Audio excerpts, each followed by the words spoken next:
Eu já percebi que tem gente, aluno aplicado. Quem está com o Livro dos Espíritos aí, deixa eu ter uma ideia.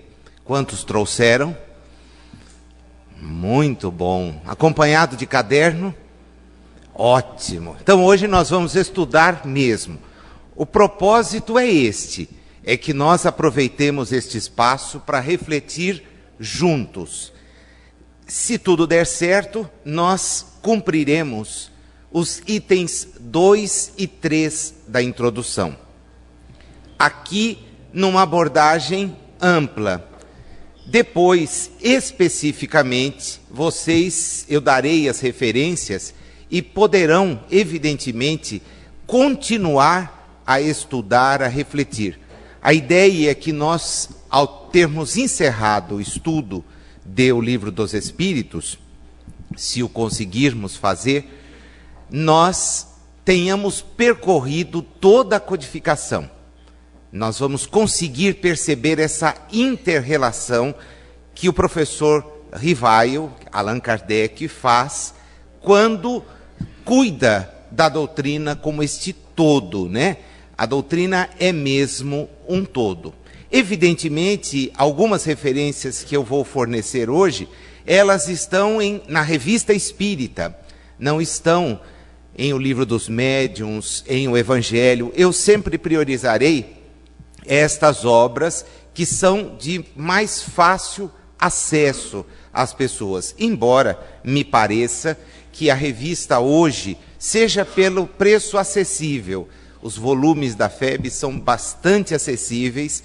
O ID, não sei se ainda tem a revista, tem publicado, e a Edicel, que tinha a tradução mais antiga, está relançou os 3 primeiros volumes, mas segundo o editor da Edicel, com quem eu troquei mensagens, não há ainda uma previsão para o lançamento dos outros volumes. Os 3 primeiros já estão disponíveis. Kardec continua, na introdução, a preocupar-se em fixar por onde ele vai transitar.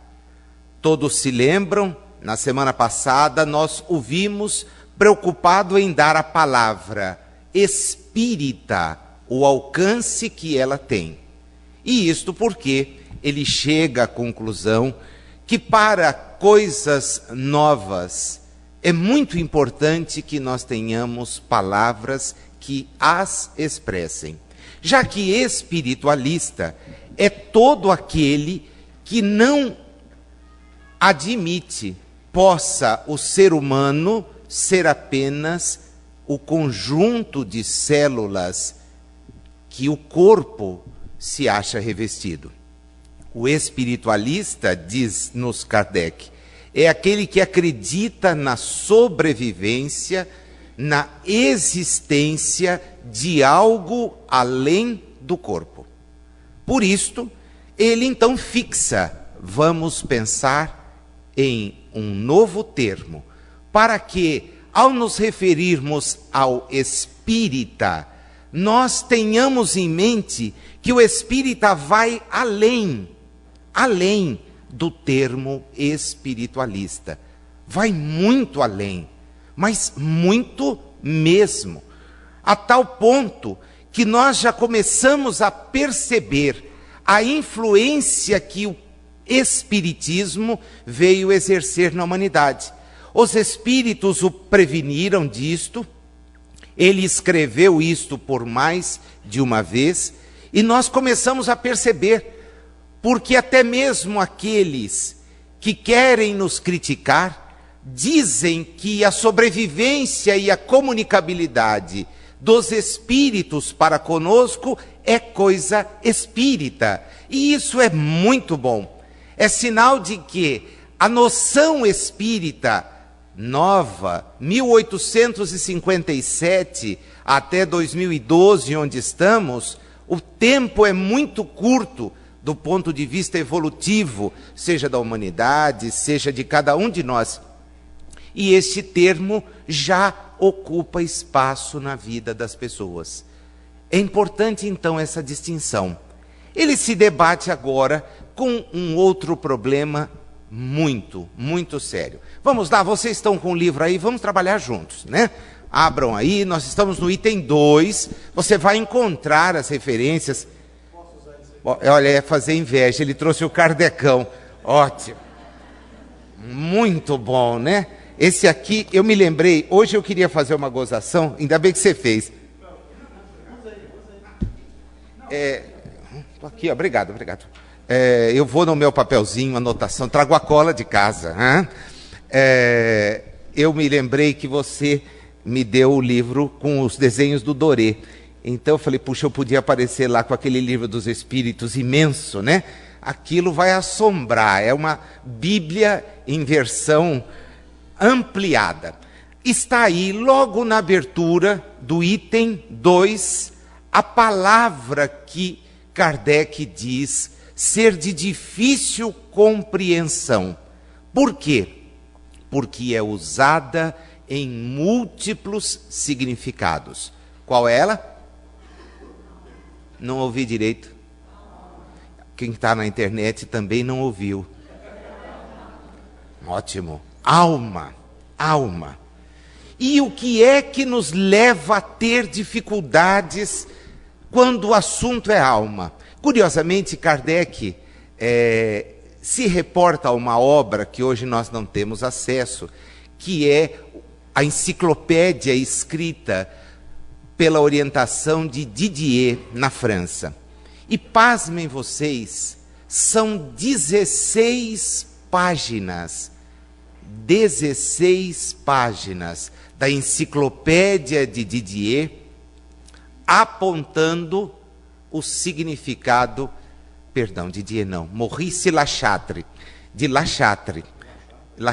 Maurice Lachatre, é o coordenador da enciclopédia, daquela que Kardec contribui com duas frentes, como Allan Kardec e como... Não falando enciclopedista, perdão, eu agora me distraí. Concentre-se. A enciclopédia organizada por Maurice Lachatre, eu falei nela na semana passada, que já tinha 20 mil assinantes quando o Livro dos Espíritos foi publicado pela primeira vez. Kardec contribui de duas formas, como Allan Kardec e como Hippolyte Léon Denisard Rivaio. Ele separa as coisas como técnico, conhecedor que era de áreas educacionais, botânica, física. Ele escreve como o professor Rivaio e como espírita ele escreve usando o pseudônimo Allan Kardec. Alguém também me cobrou na semana passada, por que você não falou a razão pela qual ele usou esse pseudônimo? Acho que todo mundo sabe. O Zéfiro, aquele amigo que tinha orientado a família Baudin a retornar à França e disse que ela voltaria, quando o encontra, faz uma saudação que Kardec estranha. Um triplo salve àquele que era o seu mestre. E ele, mas seu mestre de onde? Não estudei com você, não me lembro de você ser meu aluno. Falou, aqui não. Mas quando você era um grande sacerdote druida, eu era um dos seus seguidores. E naquela época, o seu nome era Allan Kardec. Ele então resolve usar o pseudônimo. E com uma coisa muito interessante, ele usa o pseudônimo para que as pessoas leiam o livro sem serem influenciadas pelo professor Rivaio. O professor Rivaio era conhecido. Allan Kardec era um ilustre desconhecido. Curiosamente, hoje nós falamos em Allan Kardec e deixamos Rivaio para lá, do lado. Então, esse termo, alma, ele diz assim, a divergência, e a enciclopédia do Lachatre mostra isso, são 16 páginas, cria uma confusão muito grande, quando se quer discutir, está aí com você, pode prestar atenção, a natureza da alma. A natureza da alma. E ele então passa, porque já fixou o que quer tratar, natureza da alma, ele passa a examinar quais são as acepções, as formas mais comuns em que ela é encontrada. Vamos juntos aí? Logo no segundo parágrafo desse item 2, ele aponta: para uns, a alma é o princípio da vida orgânica material, da vida material orgânica. Não tem existência própria e se aniquila tão logo constata-se a morte. A conclusão é: isto é puro materialismo. É o que leva as pessoas a exercerem para com os despojos dos seus parentes toda uma conduta, toda uma reverência, que muitas vezes é um vazio. A outros conduz ao desespero, porque acabam lamentando que os despojos dos seus parentes e amigos estejam depositados em cemitérios ou não tenham sido encontrados em razão de acidentes e outras tantas calamidades. Não há como tomar-se um efeito pela causa. Não é correto isto. A alma preexiste e sobrevive ao corpo. O corpo mantém a sua estrutura, e quando esta estrutura, pelo passar do tempo, pelas agressões, desaparece, aquele elemento que é extracorpóreo, porque vibra numa outra dimensão, ele continua. Kardec nos adverte sobre isto. Os que pensam que a alma é o princípio da vida orgânica e que ela, não possuindo existência própria, termina exatamente com a vida, o que comumente se chama vida, são materialistas. Nazil, mas não é possível. A pessoa até dá sinais de que acredita em algo. O acreditar em algo é muito perigoso, porque quem acredita em umas coisas em certa época, pode acreditar em outras em épocas seguintes. O importante é que cada um de nós consiga dizer: eu sei, eu não acredito, eu sei. Nós sabemos que a alma não termina com o corpo. E por isto, embora tenhamos o maior respeito pelos despojos daqueles que nos precederam, nós não os reverenciamos a ponto de entrar no desespero. Damos-lhes, se possível, o sepultamento devido, por questões de higiene, e em breve teremos que pensar em outros métodos que não sejam o do sepultamento, a cremação, e guardaremos a certeza, eu sei, de que eles continuam a sua trajetória, porque também nós continuaremos a nossa. É a certeza que tem o espírito. Kardec vai adiante. Vamos lá no terceiro? A alma é o princípio da inteligência. Terceiro parágrafo, tá bom? Para outros, a alma é o princípio da inteligência. Para eles, está dito aí, não haveria em todo o universo senão uma só alma, a distribuir centelhas pelos diversos seres inteligentes durante a vida destes.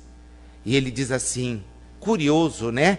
Essa opinião difere da precedente, em que nesta hipótese não há em nós somente matéria, subsistindo alguma coisa após a morte.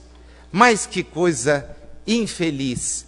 Existem criaturas que assim pensam e imaginam que estas centelhas voltam e, perdendo a individualidade, vão se integrar num todo. De forma que muitos que assim raciocinam, imaginam que a alma universal seja Deus.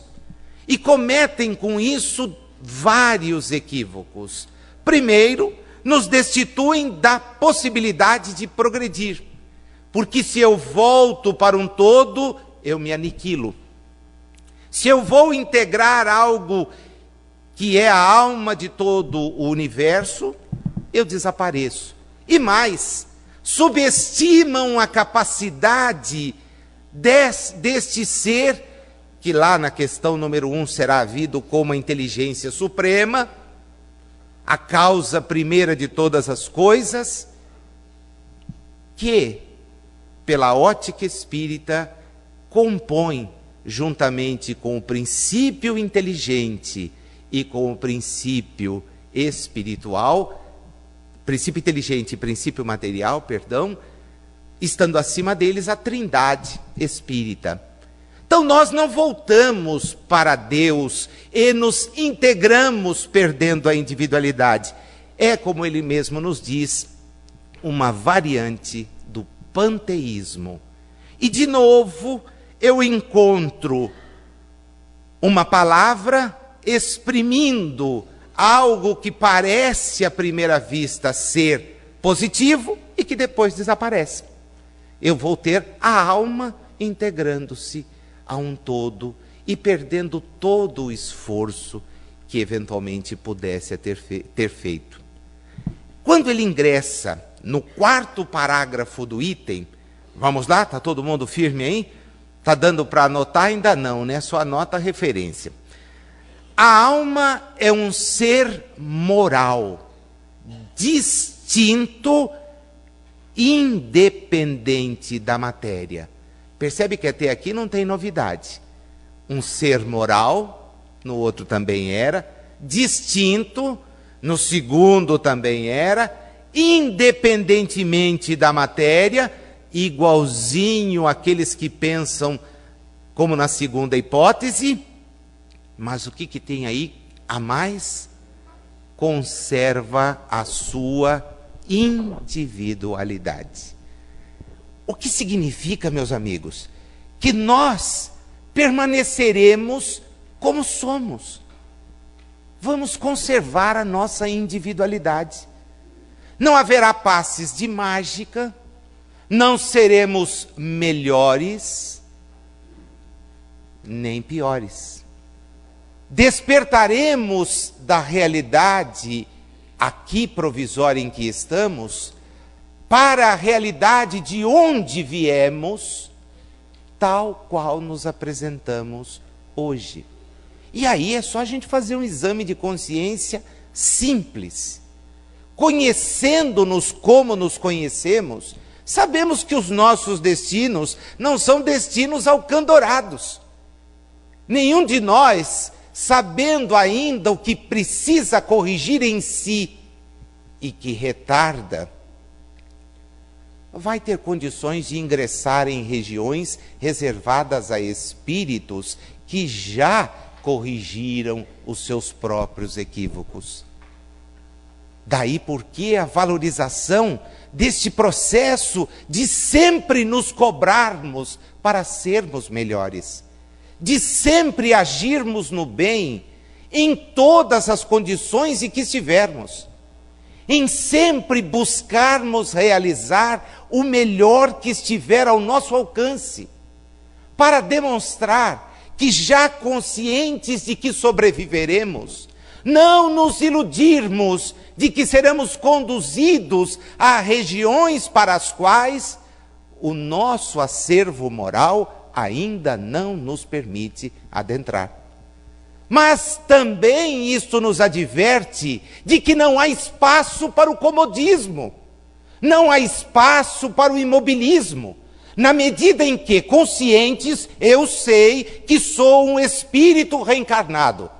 E porque você, que sabe que é um espírito reencarnado, não age no bem, Porque você que sabe que é um espírito que progredirá com suas próprias forças, não é alguém que testemunha a sua adesão ao bem.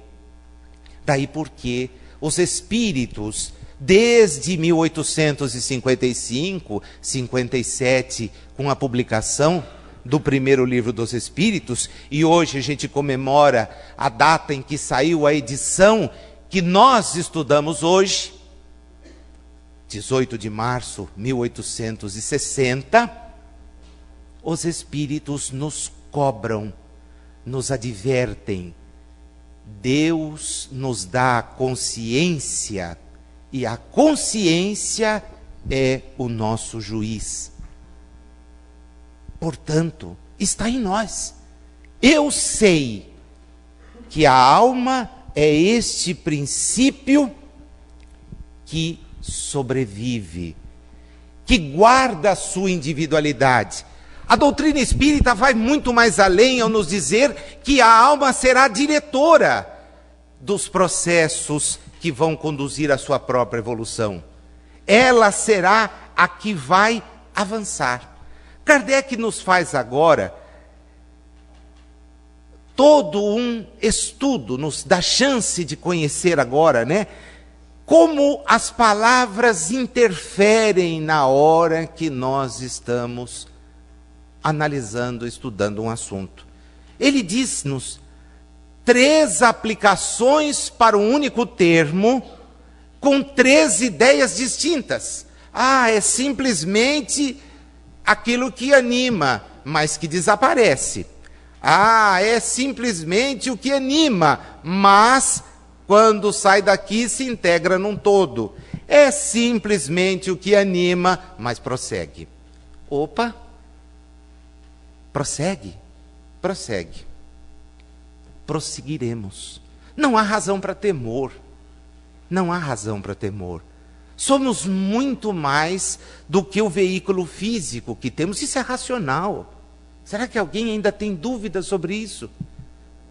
Será que alguém ainda imagina que aqueles seres que tanto amamos, que até um instante atrás mantinham os olhos, a vitalidade, simplesmente por cerrarem os olhos, desapareceram?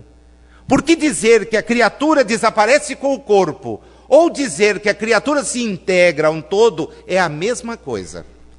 É só dourar a pílula. Continuamos. E aqueles a quem amamos continuam.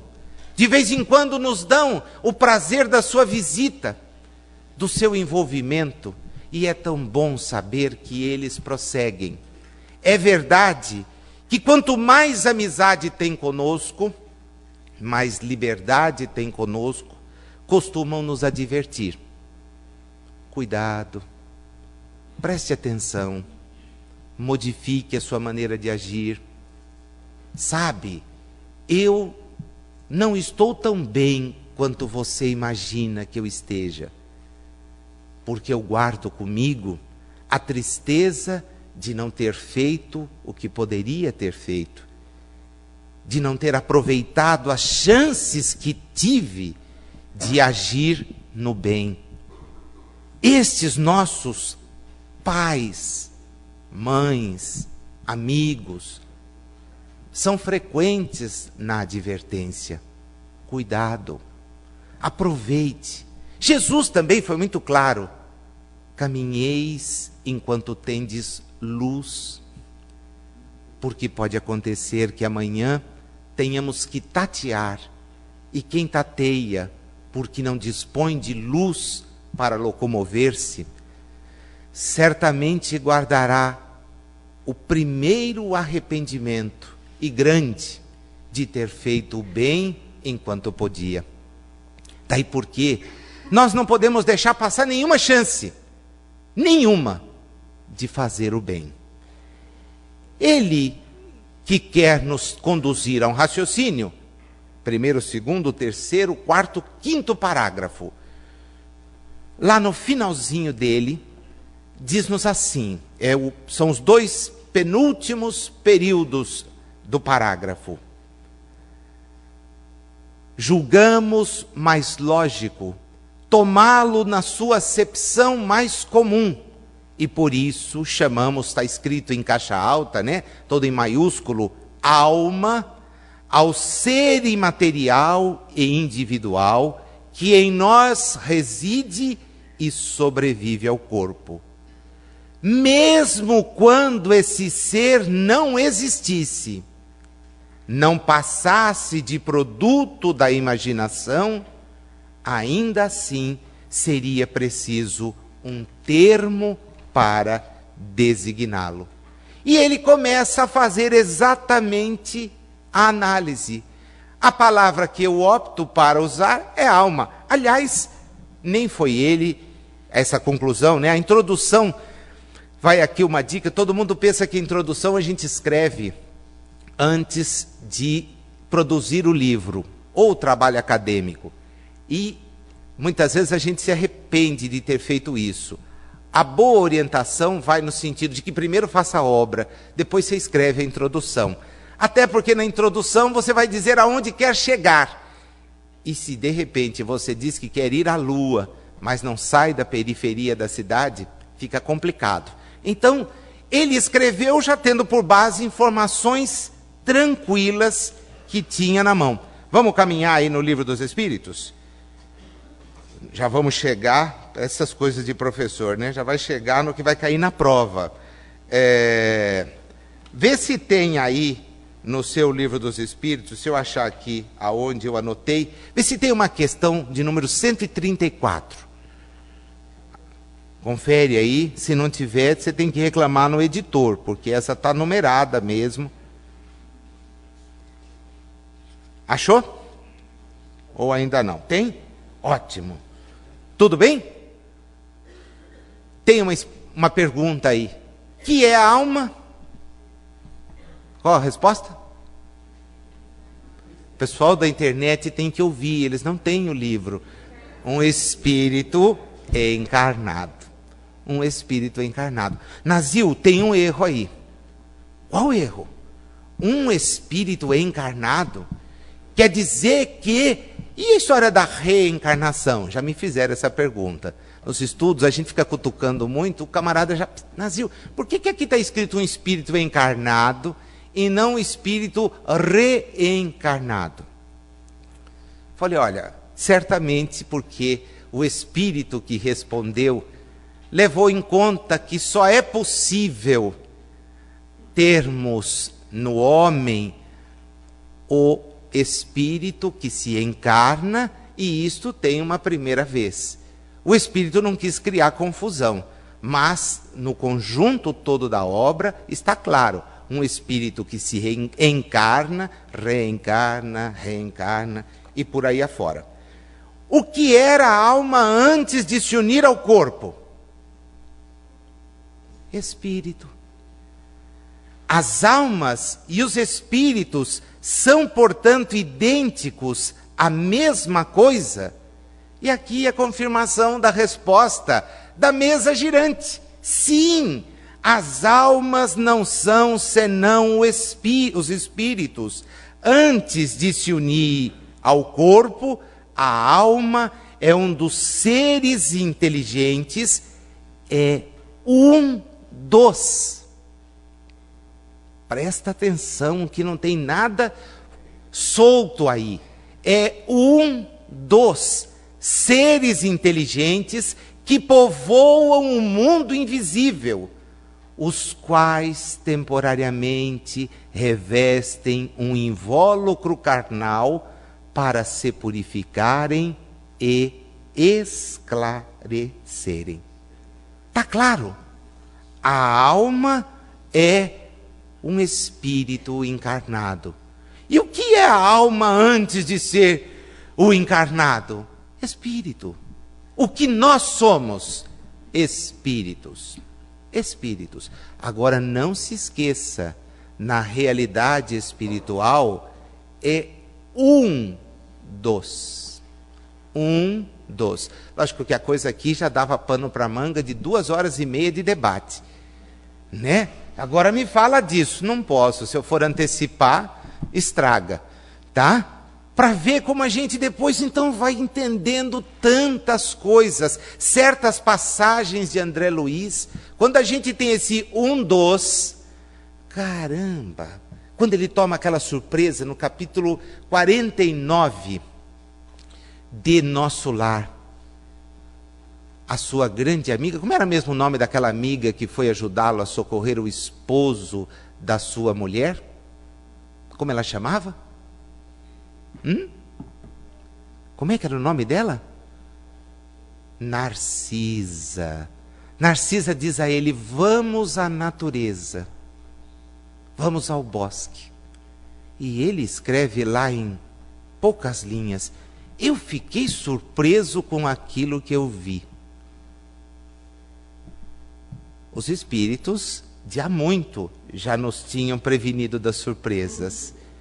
É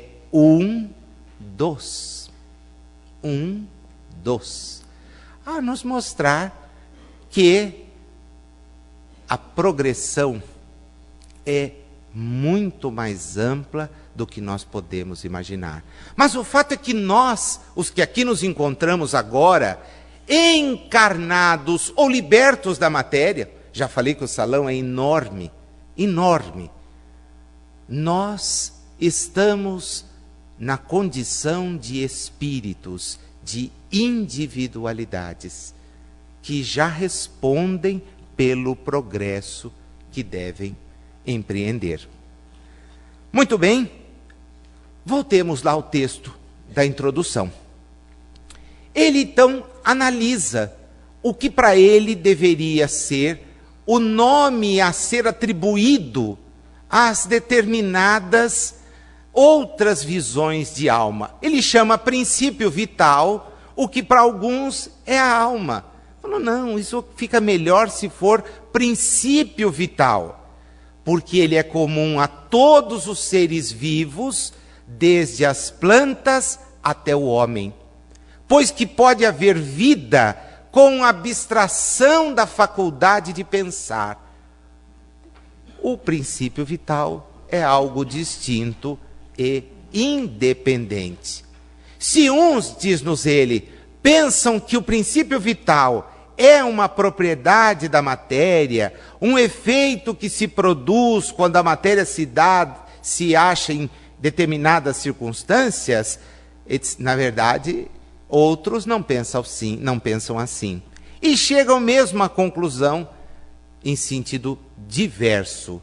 Seja como for, agora eu perdi o parágrafo que está, mas começa mais ou menos assim: um fato a que ninguém ousaria contestar. Os seres orgânicos têm em si uma força íntima que produz o fenômeno da vida, enquanto essa força existe. Minha avó era uma pessoa extremamente dedicada a cuidar de plantas. Espírito evoluído tem um cuidado, um carinho com as coisas, né? Plantas, animais, com ela viviam sempre em harmonia. Eu achava muito bacana. E quando ela conversava com as plantas, fato que eu passei a fazer depois, ainda que as pessoas digam assim, parece que endoidou, né? Eu percebia, porque ela conversava: olha, vocês precisam correr, está chegando o dia de finados, eu não tenho dinheiro e vou precisar levar as margaridas lá para os túmulos. Então vocês, e parecia assim, que elas não só ouviam, como atendiam, porque davam um certo período, e as margaridas, no dia 29, 30 de outubro, era um canteiro florido. E ela então, como é típico dos espíritos evoluídos, né? Ao tirar, repartia aquilo com quem precisasse. Não era egoísta de levar abraçada, só repartia. Você não tem? Olha, está aqui, leva, né? E eu, naquela época, tinha uma mania que depois, felizmente, perdi, que era de, andando pelo cemitério, eu ia onde eu encontrava, pensava encontrar, e depois cheguei à conclusão que encontrava mesmo, alguém que estava, eu percebi que estava sozinho, triste, eu ficava ali fazendo prece. Depois voltava para casa e tinha um horror, né?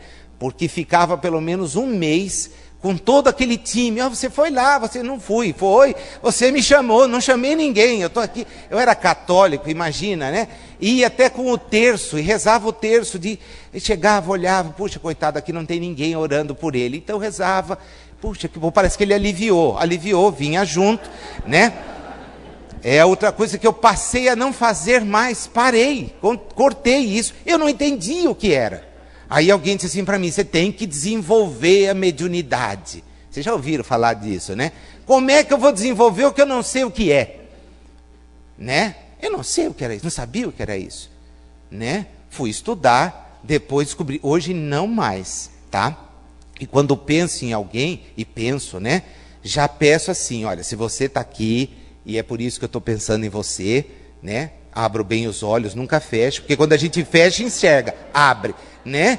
Não abre, porque aí se ficar, outros vão ver. Então, dá alguém junto, olha, estou pensando no fulano, não tem ninguém aqui, você fechou, ele está ali, né? Então abre, você fique bem, tá? Mas agora tem que trabalhar, não tem jeito, até dá para a gente conversar na viagem. E aí eu vi a vovó falando com as plantas, e ela dizia assim, quando vem uma determinada pessoa, cujo nome eu não posso dizer, porque ainda está encarnada, eu corro com as minhas samambaias. Mas por que, vovó? Ela adora ver minhas samambaias. E ela chega e diz, que coisa linda! E elas morrem. Como é isso? Como é isso? Né? Uma vez essa pessoa disse isso para o lustre da sala. Posso dizer o que aconteceu? Caiu. Lógico que foi mal preso. É evidente que ninguém cai porque ninguém é místico. Mas as plantas, coitadinhas, eu me lembro de uma samambaia renda portuguesa, né? É isso? Ótimo. Eu não sou muito... Aquela coitadinha secou no espaço de uma semana. E a avó disse assim, ela pôs a mão. Eu falei, como assim? Ela pegou por baixo, que coisa linda!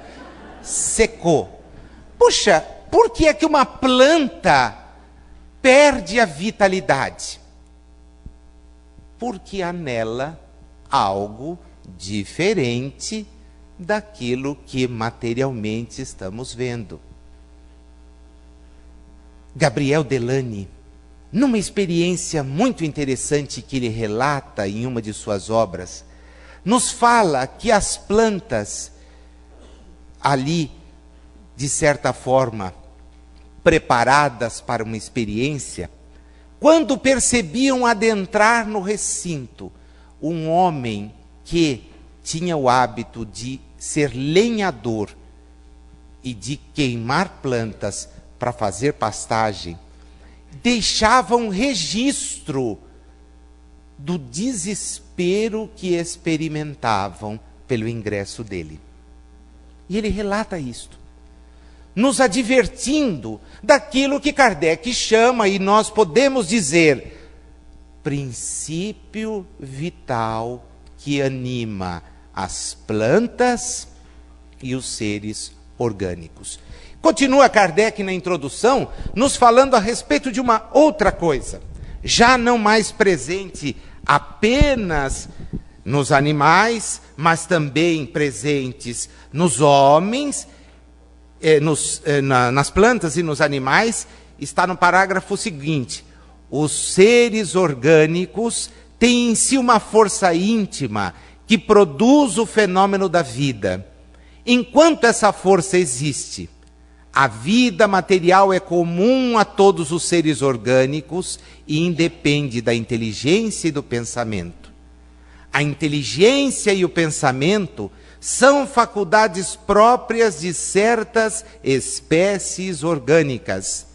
E entre as espécies dotadas de inteligência e de pensamento, há uma dotada também de um senso moral especial, que lhe dá incontestável superioridade sobre as outras. A espécie humana. Foi na espécie humana que a espiritualidade entendeu conveniente pudesse aportar o espírito. O espírito, individualidade, porque poderia, graças à ação da inteligência que o faz evoluir, aproveitar o estágio.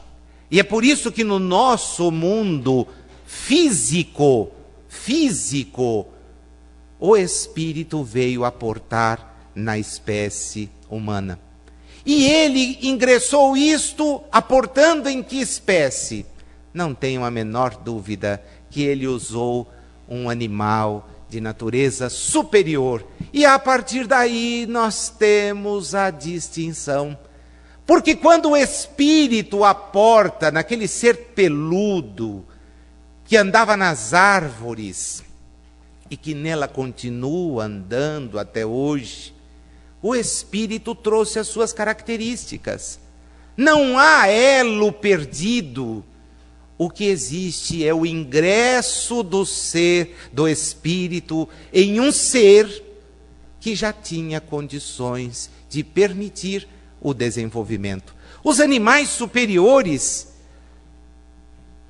foram o ponto de partida para o ingresso do espírito nas experiências terrestres. É tão simples entender isto. Mas o macaco continua a ser animado pelo princípio inteligente, que está progredindo. Mas a individualidade que ingressou em uma das espécimes nos conduziu até hoje. Então, quando se vai olhar figuras, construções a respeito do Homo afarensis, do Homo pequinensis, do Neandertal e de outras tantas criaturas do passado, nós vamos encontrar um misto do que somos hoje com um misto das espécimes animais superiores. Foi aí a porta de entrada do espírito. Quando pôde o espírito dar curso às suas experiências. Ah, mas nós não fomos. Todos são criados por Deus. Não há distinções. Daí porque ao nosso lado, no mundo como a terra, o princípio inteligente está presente nas plantas, está presente nos animais. E eles, como seres em evolução, nós, como seres em evolução, devemos ser solidários uns aos outros. O homem não deve dominar a natureza, deve compreendê-la, entendê-la. Não tem o direito de sacrificar a natureza, se não for isto o motivo de progresso, mas um progresso que justifique viver harmoniosamente com os outros. Daí porque nós, os espíritos que estamos vivendo uma nova oportunidade nos séculos 20 e 21, estarmos percebendo que os espíritos que tornam estão trazendo a consciência ecológica que talvez nós não tenhamos tido no passado, nós não tenhamos experimentado. Enganados e nos enganando de que o homem deve dominar tudo que está na terra para o seu bel prazer. Isto não é verdade. Devemos viver em harmonia, porque todos, quando chegamos à realidade física, temos a chance de estar crescendo. O nosso dever de solidariedade. E aí justifica a gente falar com planta. Mas se ele está me entendendo, evidente que se responder você corre, tá? Mas ele vai entender o seu cuidado. O animal, evidente que também não há muito espaço para excessos, mas o animal nos compreende, sabe do nosso afeto, retribui o afeto. A consideração faz parte deste homem, desse espírito que já começa a ter uma divisão. Ele não pertence a estas categorias. O princípio inteligente já passou por ela, mas como individualidade não. A individualidade está no seu progredir e a partir de agora passa a ser responsável pelos atos, pelos pensamentos, por aquilo que faz. Kardec encerra maravilhosamente este tópico, nos dizendo lá no parágrafo que começa com evitar-se-ia, né? Achou aí? Ele termina esse parágrafo dizendo assim: de conformidade com essa maneira de falar, a alma vital seria comum a todos os seres orgânicos, plantas, animais e homens. Tem muita gente estacionado nesta visão. A alma intelectual pertenceria aos animais e aos homens. Também tem muita gente estacionada aqui. Mas a alma espírita somente no homem. É o desafio que cada um de nós tem para conhecer, saber e difundir a alma espírita, o espírito que está aqui para se revestir. Anote aí as leituras que dá para fazer. Vamos lá? Primeiro, você pode ler o capítulo 4 do Livro dos Espíritos, quando há toda uma explicação sobre do princípio vital. As questões mais legais da gente ler, sem perder, 63 a 65, vale a pena, tá? Você vai pegar essa questão do princípio vital e trabalhar. Segundo, a questão de número 134, nós lemos juntos, né? Se você tiver o livro Instruções Práticas sobre as manifestações espíritas, nem sempre as pessoas dispõem. Eu sei que tem na livraria, vale a pena ter esta obra. Kardec não escreveu só as obras que a gente costuma dizer. Esse homem passou de 1857, quando publicou o Livro dos Espíritos, até o dia da sua desencarnação, produzindo obras. Um conjunto imenso. Imenso. Nós temos que conhecê-las. E lá ele nos dá, num dicionário, vocabulário espírita, a sua definição de alma, a sua definição de alma universal. E para quem quer aprofundar um pouquinho mais o estudo, né, já está quase para pegar o diploma, a Gênese, no seu capítulo 10, item 16, nos fala sobre o princípio vital. Capítulo 10, item 16. Todo mundo anotou? Tranquilo? Eu estou percebendo, o pessoal anotando, fiquei assim, confesso para vocês, tem certas coisas que palavras não explicam, né? A minha alegria ao ver o pessoal chegando com o Livro dos Espíritos, mas me deixou assim, porque quando a gente expõe, é comum, né? Você se desvia um pouco, perde. Quem está acompanhando não perde o raciocínio do autor, porque não é o Nazil, não é o Richard, não é o Sidney, o Leopoldo, Moisés. Nós somos animadores, estudantes. O que importa é Kardec. O que interessa é Kardec. O que justifica estarmos na condição em que estamos é o estudo sério. Daí porque eu sou um apaixonado pelas obras do Richard. Porque o Richard não foge de Kardec 1 milímetro. Ele simplifica, o que é um mérito enorme, mas não foge 1 milímetro. E não há espiritismo sem Kardec. Não ponhamos bobagem na cabeça. Então não nos enganarão. Não nos falarão bobagens se estudarmos a Kardec. E quando eu vi vocês chegando aqui com o Livro dos Espíritos, fiquei, assim, extremamente gratificado. Acho que é muito importante. Eu queria falar do terceiro, mas falo demais. A hora já foi. Não toma. Você engrandeceu e me deu um desafio, porque agora eu tenho que lembrar quem foi o que pintou a cepa, né? Vou ter que percorrer os meus guardados. Ele me largou um pepino para responder, mas de qualquer forma são os pepinos que nos ajudam a aprofundar os estudos. Só para pagar uma dívida, porque ele fez aqui uma pergunta, eu falei sobre o céu e o inferno, quem se lembra, disse que havia um escritor italiano que se comunicou, Antônio B. Ele disse assim, Nasil, procurei e não achei. Falei, olha que tem. Não, procurei e não achei. Tem sim.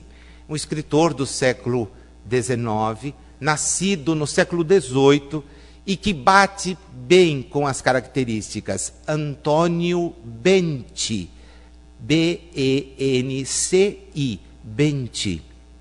Este é o autor referido na comunicação que está em O Céu e o Inferno, sobre as expiações terrestres.